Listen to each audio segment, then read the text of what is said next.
warahmatullahi wabarakatuh. Perkenalkan, nama saya Sylvia Parlin dengan NIM 856275495. Saya mahasiswa semester 6 dari UPJJ Universitas Terbuka Padang, program studi guru sekolah dasar. Pada kegiatan kali ini, saya akan melakukan praktikum gerak pada tumbuhan. Hal ini untuk memenuhi tugas pada mata kuliah PDGK 4107 praktikum IPA di SD. Gerak pada tumbuhan yang akan saya coba ada 3 gerakan.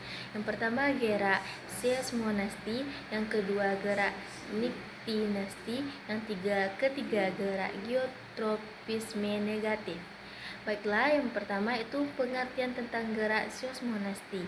Gerak seismonasti adalah gerak yang terjadi pada tumbuhan yang diakibatkan karena adanya rangsangan berupa sentuhan atau getaran. Contohnya adalah pada tumbuhan putri malu. Ketika kita menyentuh daun putri malu, maka daun putri malu akan mengentuk daunnya. Hal ini terjadi karena adanya perubahan tekanan yang diakibatkan oleh rangsangan berupa getaran atau sentuhan yang kita lakukan pada daun putri malu. Berikut adalah percobaan untuk membuktikan adanya gerakan seismonasti pada tumbuhan putri malu. Selamat menyaksikan. Percobaan pertama yang akan saya lakukan yaitu pada gerak seismonasti. Alat-alat yang akan kita gunakan yang pertama kali yaitu tabel hasil pengamatan dan alat tulis, yang kedua roll, yang ketiga stopwatch, yang keempat yaitu tanaman putri malu. Saya akan melakukan beberapa sentuhan, ada 3. Yang pertama kita akan melakukan sentuhan halus. Kita berikan sentuhan halus ke daun putri malu.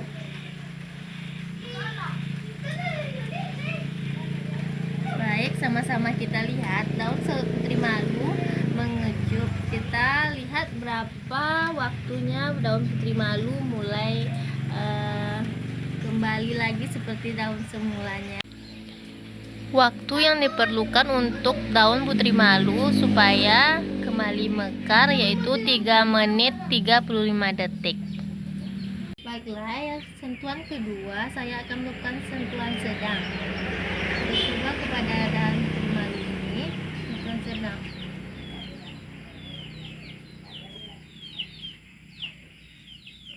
Dapat kita lihat kalau kita melakukan sentuhan sedang, semua daun putri malu yang kita sentuh dengan sentuhan sedang ia mengucup. Baiklah, kita tunggu berapa menit waktu untuk daun putri malu bisa seperti sebelumnya mekar. Waktu yang digunakan oleh daun putri malu untuk mekar kembali setelah kita lakukan sentuhan sedang ternyata memerlukan waktu 4 menit 37 detik. Marilah sama-sama kita catat di hasil pengamatan seismonasti ini. 4 menit 37 detik. Ternyata jarak waktu yang diperlukan dari sentuhan halus ke sentuhan sedang berjarak 1 menit 2 detik. Sentuhan yang ketiga yaitu sentuhan kasar.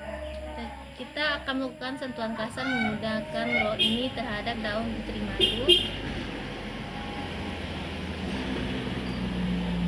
Dapat kita lihat setelah kita melakukan sentuhan kasar, semua daun putri malu mengecup dengan sempurna. Waktu yang diperlukan oleh daun putri malu untuk mekar kembali setelah kita melakukan sentuhan kasar yaitu 8 menit 9 detik. Kesimpulan yang dapat saya ambil dalam melakukan pengamatan seismonasti ini, dalam praktikum ini membuktikan bahwa tanaman putri malu mengalami gerak seismonasti karena respon sentuhan dari putri malu dan reaksinya bervariasi tergantung intensitas sentuhan yang saya berikan. Saat saya berikan sentuhan halus, hanya ujung putri malu saja yang mengetep. Sedangkan saat saya melakukan sentuhan sedang, semua daun putri malu mengetep. tapi secara perlahan. Sedangkan kalau saya beri sentuhan kasar, seluruh daun putri malu mengetuk dengan cepat. Baiklah, kita akan melakukan percobaan yang kedua, yaitu percobaan tentang gerak Nyctinasty. Gerak Nyctinasty sendiri disebut gerak yang disebabkan oleh suasana gelap atau biasanya terjadi pada malam hari. Tumbuhan putri malu akan mengetuk daunnya pada suasana gelap. Berikut percobaan gerak Nyctinasty. Selamat menyaksikan. Alat-alat yang akan kita gunakan untuk melakukan percobaan Nyctinasty ini, yang pertama kali yaitu tabel hasil pengamatan dan alat tulis, yang kedua yaitu stopwatch, yang ketiga kardus warna hitam, dan pot A dan pot B. Selanjutnya kita akan mencoba percobaan 2. Yang pertama, kita simpan pot A di dalam kardus warna hitam.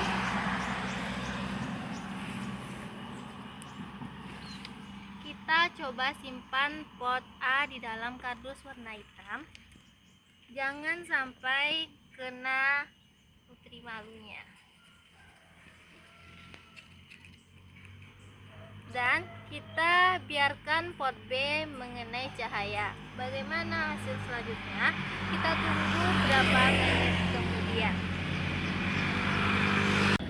Selama 30 menit di stopwatch HP ini, bagaimana keadaan pot A dan pot B? Mari sama-sama kita lihat. Kita lihat terlebih dahulu bagaimana keadaan di pot B. Pot B kita tidak simpan, tapi kita tetap meletakkannya di sinar matahari, terkena sinar matahari secara langsung atau cahaya.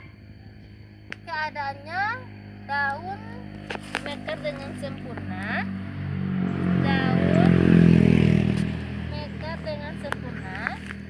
dan tidak ada mengecup sama sekali daun putri malu. Sedangkan di pot A, mari sama-sama kita lihat bagaimana keadaannya daun putri malu.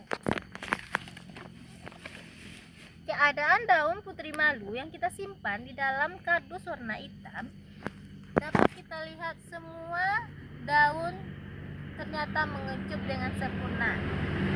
Semua daun putri malu ternyata mengecup dengan sempurna.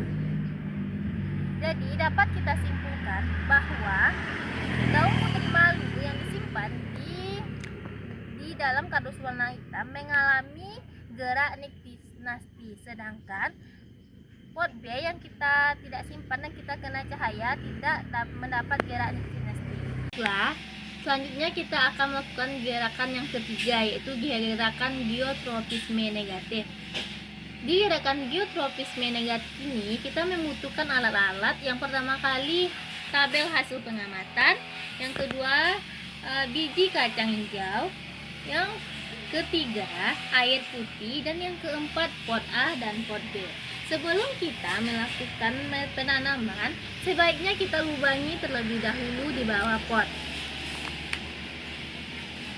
Selanjutnya kita akan melakukan penanaman biji kacang hijau. Kita taburi sedikit ke dalam pot A, beberapa biji aja ya. Selanjutnya kita taburi di atas pot B. Setelah itu kita beri air secukupnya saja.